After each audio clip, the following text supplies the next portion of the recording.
आज मी तुमच्यासाठी एक नवीन आणि रंजक कथा घेऊन आलेली आहे.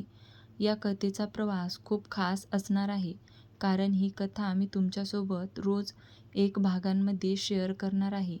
त्यामुळे या कथेचा एकही भाग चुकू नका. चला तर मग आजपासून या कथेला सुरुवात झालेली आहे. घरात सकाळी रोहिणी नाश्ता तयार करण्यात व्यस्त होती. आज तिच्या मुलीची शाळा सुरू होणार होती, त्यामुळे ती तिची सगळी तयारी करण्यात व्यस्त होती. नंतर तिला तिच्या ऑफिससाठी जायचं होतं. "मम्मा, मला अजून झोपायचं आहे. मी उद्या स्कूलला जाईन," तिची 5 वर्षाची मुलगी आपल्या आईकडे पाहत म्हणाली. रोहिणीने शाळेत जाण्यास टाळाटाळ करणाऱ्या आपल्या लहान मुलीकडे पाहिलं आणि हसून मान हलवली. काल रात्री तिची मुलगी शाळेत जाण्यासाठी खूप उत्साही होती, कारण तिला तिच्या नवीन फ्रेंड्सना भेटायचं होतं. आधी रावीकडे कोणीही नव्हतं, पण आता तिचेही फ्रेंड्स असतील म्हणून ती खूप खुश होती. "रावी बाळा, तुला शाळेत जावंच लागेल, नाहीतर मम्माला आवडणार नाही," रोहिणी उदास असल्याचं भासवत म्हणाली. कारण तिला चांगलंच माहीत होतं की रावी तिला दुःखी पाहू शकत नव्हती. "मम्मा, तू सॅड नको होऊ. मी स्कूलला जाईल. प्रॉमिस मम्मा." तिच्या डोळ्यात अश्रू आले. रावी आपल्या आईला मिठी मारत म्हणाली. रोहिणी तिच्या मुलीच्या दोन्ही गालावर प्रेमाने ओठ टेकवत म्हणाली. तिची मुलगी रावी म्हणजे तिच्या आयुष्यातला प्रकाश होती. तिच्याकडे जे काही होतं ते तिची मुलगीच होती. रोहिणी प्रसिद्ध मॉडेल म्हणून काम करत होती आणि दिसायला पण सुंदर होती. आता ती सिंगल पॅरेंट्स होती, जी आता एका मोठ्या कंपनीत फक्त सेक्रेटरी म्हणून काम करत होती. रोहिणी मॉडेल म्हणून काम करत होती. रावी म्हणजे ब्युटी विथ ब्रेन कॉम्बिनेशन होती. दिसायलाही सुंदर होती. कोणत्याही मॉडेलला लाजवेल अशी रोहिणी. तिच्या या सौंदर्यामुळे अजूनही ऑफिसमधील कितीतरी एम्प्लॉई तिच्यावर फिदा होते, पण ती त्यांच्याकडे पूर्णपणे दुर्लक्ष करत होती. ती फक्त रावीची आई, जी तिच्या आयुष्यासाठी आणि तिच्या लहान मुलीच्या आयुष्यासाठी प्रेमळ मातृत्व आणि जबाबदारीने पूर्ण होती. रोहिणीचं आयुष्यही तिच्याच एका चुकीमुळे पूर्ण बदललं होतं. नशेमध्ये झालेल्या एका वन नाईट स्टँडमुळे ती प्रेग्नंट झाली आणि त्यातच तिने तिच्यावर खरोखर प्रेम करणारा माणूसही गमावला.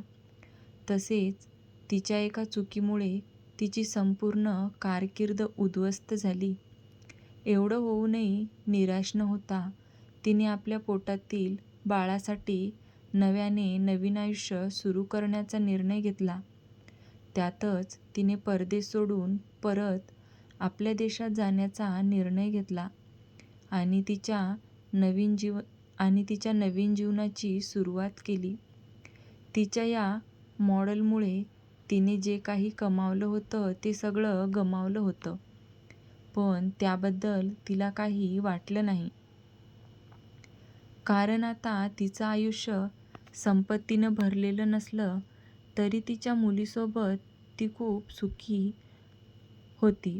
रोहिणीला तिच्या आयुष्यात फक्त एका गोष्टीचा पश्चाताप होता, तो म्हणजे रावीला वडिलांचे प्रेम देऊ शकत नव्हती. जरी तिच्या लहान मुलीने तिच्या वडिलांबद्दल काही विचारलं नाही, तरीही तिला माहीत होतं की तिच्या मुलीच्या आयुष्यात काहीतरी रिकामं आहे, म्हणजे तिला वडिलांचे प्रेम कधीच मिळालं नाही. "मम्मा, चल जाऊया," रावीने स्वप्न पाहत असलेल्या आपल्या मम्माला जागं केलं. "हो, चल जाऊया," रोहिणी आपल्या मुलीला कारकडे घेऊन जात असताना म्हणाली.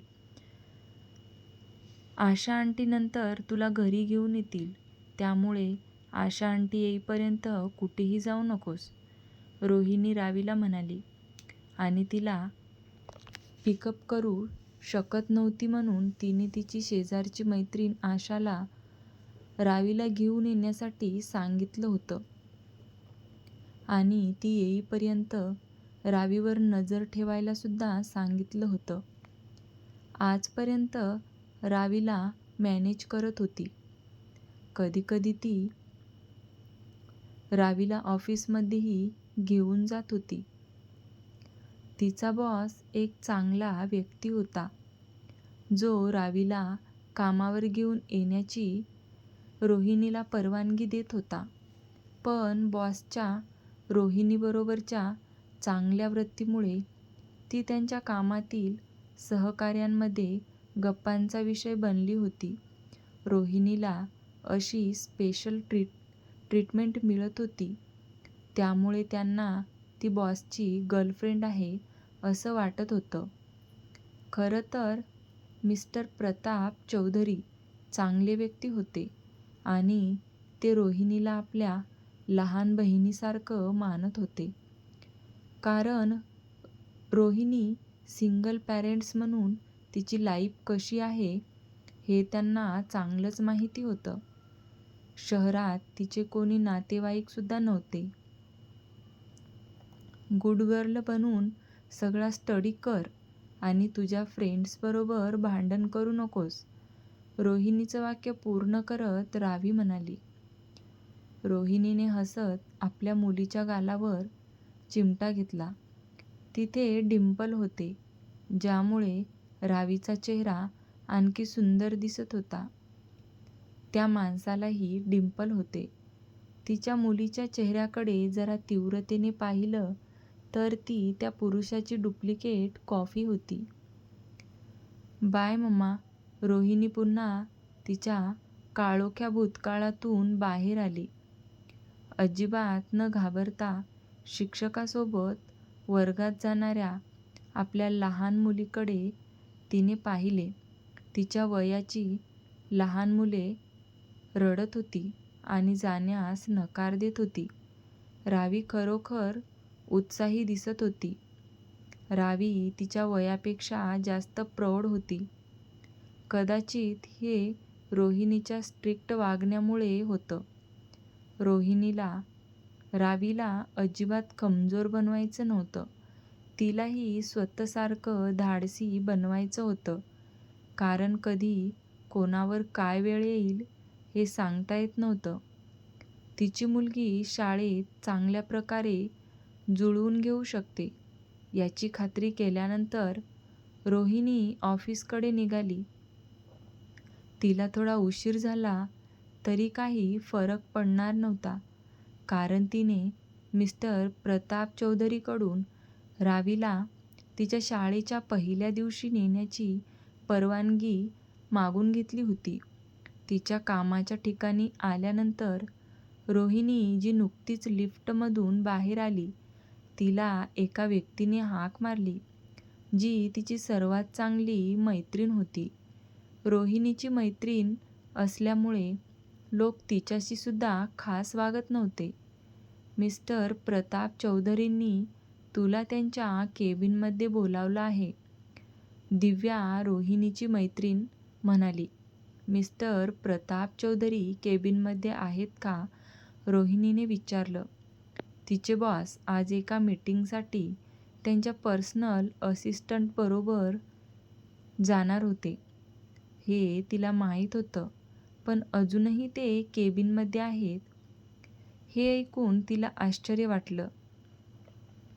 कारण त्यांच्या शेड्यूलनुसार त्यांनी आतापर्यंत निघायला हवं होतं. हो लवकर. आज जा. त्यांना जास्त वेळ वाट पाहायला लावू नकोस. दिव्या मुद्दाम स्मितहास्य करत म्हणाली. रोहिणीने तिच्या मैत्रिणीच्या चेष्टेला फक्त डोकं हलवून प्रतिसाद दिला. नंतर ती नोटपॅड घेऊन आपल्या बॉसच्या कॅबिनमध्ये गेली. आजचा भाग इथेच संपतो पण खरी कथा अजून बाकी आहे. पुढच्या भागात या कथेचे पुढचे रोमांचक वळण तुम्हाला पाहायला मिळेल. त्यामुळे पुढचा भाग नक्की पहा आणि तुमचे मत कमेंटमध्ये कळवा. भेटूया उद्याच्या कथेच्या पुढील भागासह. धन्यवाद.